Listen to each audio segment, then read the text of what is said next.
पे के सर पे लिख पाते हैं, पर हो जाता है। Okay. अगर मैं कंपेयर करूँ लास्ट पेपर के, तो किस तरीके का रहा, टफ रहा या मॉडरेट? जीएस फर्स्ट की अपेक्षा नहीं, जैसा जीएस फर्स्ट था लगभग वैसा ही पैटर्न इसका है, पैटर्न में अंतर नहीं है। जो दरअसल जीएस फर्स्ट की जीएस सेकंड से तुलना नहीं की जा सकती, दोनों का सिलेबस अलग है। तुलना करेंगे इनकी तो पिछले साल इस साल सेम पेपर के आधार पर करेंगे।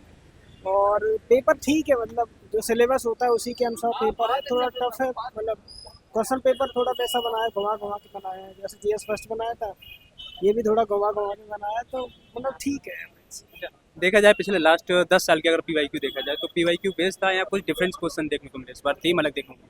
नहीं, पीवाईक्यू से फायदा मिलता है, जैसे जन प्रतिनिधित्व अधिनियम वाला क्वेश्चन है, उसमें पीवाईक्यू में इससे मिलता जुलता क्वेश्चन पूछा है। और जो लोग पढ़ते हैं नोट्स में सीधा सीधा मिल जाता है उसका कंसेप्ट। न्यायपालिका की स्वतंत्रता से संबंधित एक क्वेश्चन था, तो वो भी पीवाईक्यू में मिल जाता है। विदेश नीति से संबंधित कुछ क्वेश्चन आईआर से संबंधित मिल जाते हैं, सोशल जस्टिस से, एनजीओ से संबंधित पीवाईक्यू मिल जाएंगे। पीवाईक्यू को फायदा मिलता है, पर वो सेम एग्जैक्ट नहीं पूछता, वो थोड़ा घुमा देता है, मतलब लेकिन थीम थोड़ी चेंज हो जाती, थीम वही रहती है, क्वेश्चन को हाँ, चेंज कर देता है। थीम थीम थोड़ी, मतलब थीम वही रहेगी, पर क्वेश्चन की जो लैंग्वेज है या उसके डायमेंशन बढ़ा देगा या और डायमेंशन ऐड कर देगा, इस तरह से पूछता है। तो आपने तो पीवाईक्यू देखे होंगे लास्ट ईयर के, कितने साल तक के पीवाईक्यू आपने करे? पीवाई की वैसे 2013 से और 2024 तक उपलब्ध हैं, तो सारे ही देखने चाहिए मेरे हिसाब से, पर मेरे पास टाइम कम था तो मैंने सारे नहीं देख पाए। तो जैसे आपने आपका ये कौन सा मेंस है? मेरा ये चौथा मील्स है। चौथा मेंस है, मतलब काफ़ी लंबा एक्सपीरियंस रहा है इसमें।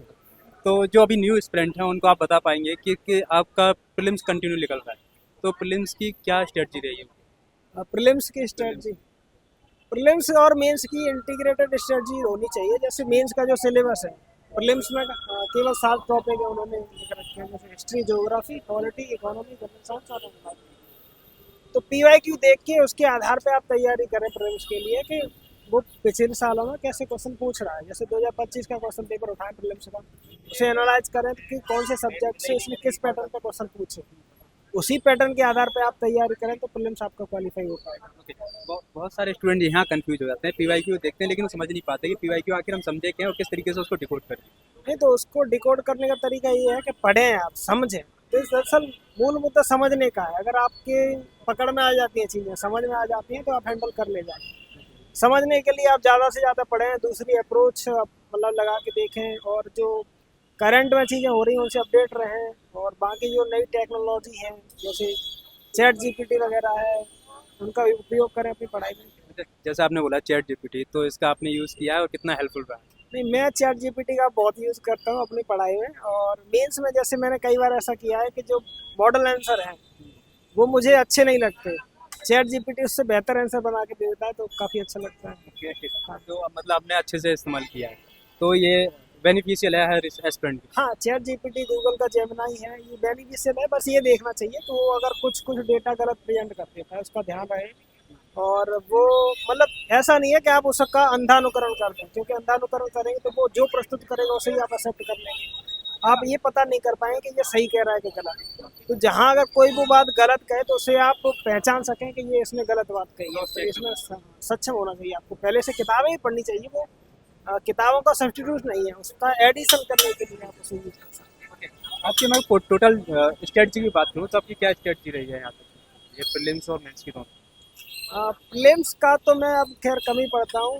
प्रीलिम्स में बेसिक सब्जेक्ट को रिवाइज कर लेता हूँ, करंट अफेयर की चीज़ें देख लेता हूँ, उससे हो जाता है। थोड़ा हम प्रीलिम्स की बात कर लेते हैं, क्योंकि बहुत सारे स्टूडेंट क्या है कि प्रीलिम्स से ही बाहर हो जाते हैं। आप क्या उसमें यूनिकनेस करते हैं जो कि प्रीलिम्स आपका कंटिन्यू निकल रहा है, क्या ऐसा एक्स्ट्रा करते हैं? प्रीलिम्स के लिए मतलब मैं अगर कम शब्दों में कहूँ तो सारे सब्जेक्ट की ब्रॉड अंडरस्टैंडिंग, कि प्रत्येक सब्जेक्ट में मैटर क्या क्या है। जैसे हिस्ट्री है, तो हिस्ट्री की पूरी क्रोनोलॉजी में आपको बता सकता हूँ किस काल में क्या क्या मेन मेन चीज़ें हो रही हैं, उसकी मुझे जानकारी है।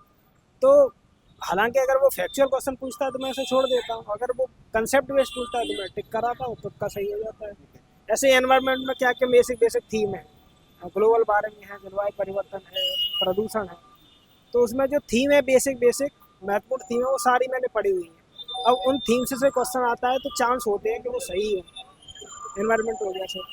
अब ऐसे ज्योग्राफी में, तो ज्योग्राफी में जो सब्जेक्ट हैं, टॉपिक हैं, वो सही से पढ़े हैं मैंने, उनको कंसेप्चुअल क्लैरिटी के साथ पढ़ा है। तो उससे क्या फ़ायदा होता है कि वो अगर किसी दूसरे टॉपिक से रिलेट करके ही पूछे तो वो भी ऐसे सॉल्व कर लेता है, हो जाता है। थोड़ी मेंस की बात कर लेते हैं, तो मेंस का किस तरीके की आपकी अप्रोच है? मेंस का अप्रोच मेरा सिस्टम सिस्टम एनालिसिस बेस्ड है, मतलब जो सब्जेक्ट है, जैसे आप पूरे सिलेबस को मीन्स को सब्जेक्ट्स में या टॉपिक्स में बांट लें। जैसे मैंने आपको बताया था शायद फर्स्ट पेपर के बारे में, कि फर्स्ट पेपर में मेनली 3 सेक्शन है, हिस्ट्री, ज्योग्राफी और इंडियन सोसाइटी। अब हिस्ट्री को आप फर्दर 4 सेक्शन में बांट लीजिए, art and culture, modern history, world history और पोस्ट इंडिपेंडेंस। अब उसमें आपको टॉपिक वाइज देखना है, पीवाईक्यू देख लीजिए और उसी आधार पे आप टॉपिक वाइज चीज़ों को तैयार कर लीजिए, हिस्ट्री तैयार हो गया। ऐसे इंडियन सोसाइटी के 10 या 11 टॉपिक है, नगरीकरण है, भारतीय समाज की विशेषताएं हैं, या फिर महिलाओं से संबंधित मुद्दे हैं। तो उस सारी चीज़ों को टॉपिक वाइज और उसके जितने डायमेंशन हो सकते हैं प्रत्येक टॉपिक के, जैसे महिलाओं से संबंधित क्या क्या डायमेंशन हो सकते हैं, महिलाओं के साथ भेदभाव क्या क्या हो रहे हैं, क्या क्या रूप हैं, जैसे भ्रूण हत्या से लेकर और बॉम्ब टू टॉम जिसे बोलते हैं, तो उनके साथ भेदभाव होता है। तो उन सारे इशूज़ को आप जानें, उससे संबंधित डेटा इकट्ठा करें, नोट्स बना लें। ओके, जैसे आप बोल रहे हैं डेटा इकट्ठे करें, बहुत सारे स्टूडेंट को एक साथ डेटा नहीं मिल पाता, तो डेटा का कहाँ से कलेक्ट कर सकते हैं? क्या उनका रिसोर्स हो सकता है? वेबसाइट या फिर बुक्स या फिर यूट्यूब तो वगैरह? डेटा के कई सारे तरीके हैं, आप सीधा गवर्नमेंट की वेबसाइट से कलेक्ट कर सकते हैं। पीवाई है वो अच्छा डेटा पब्लिश करता है। सरकार खुद ही अपनी योजनाओं के साथ अब डेटा प्रेजेंट करती है, जैसे अभी एक सरकार का डॉक्यूमेंट आया है 11 साल की उपलब्धि है, तो उसमें सरकार ने बहुत सारा डेटा उपलब्ध किया है कि हमने अब तक जो जो चीज़ें की हैं उनमें क्या क्या उपलब्धि हमने प्राप्त की है। तो डेटा ऐसे सरकारी वेबसाइट से मिल जाता है, आप गूगल से पता कर सकते हैं, न्यूज़ पेपर से ले सकते हैं। अब मैगजीन आती हैं, जैसे विजन आईएएस की मैगजीन है, मंथली आती है, उसमें आता है। इसके अलावा कई सारी कोचिंग है, कई सारे इंस्टीट्यूट ऐसा कर रहे हैं कि वो डेटा की अलग से बुक पीडीएफ पब्लिश करते हैं। तो जैसे ओनली आईएएस वालों ने की है, शून्य आईएएस वालों ने की है, तो वो काफ़ी हेल्पफुल रहती है। जो बिगनर एस्पिरेंट हैं उनके लिए क्या कहना चाहिए, किन किन पॉइंट को ध्यान में रख के आए इस प्रिपरेशन में? कौन जो बिगनर हैं। अच्छा जो बिगनर है, मैं यही कहूँगा कि आप पहले सबसे पहले सब्जेक्ट को समझिए कि सब्जेक्ट में मूल रूप में उसमें कंटेंट क्या है, क्योंकि आपको कंटेंट ही नहीं पता होगा तो उसमें क्वेश्चन कैसा भी बने आप हल ही नहीं कर पाएंगे। तो जो किसी भी सब्जेक्ट के बेसिक कंसेप्ट हैं वो सारे आपको पता होने चाहिए। उसके अलावा जो उससे रिलेटेड पीवाई की कौन कौन से आए हैं उसे आप एनालाइज कीजिए, उस आधार पर पढ़िए। अगर जिस डेप्थ में वो पूछ रहा है उस डेप्थ में पीवाई की को आप मतलब कंटेंट को तैयार करने की कोशिश कीजिए।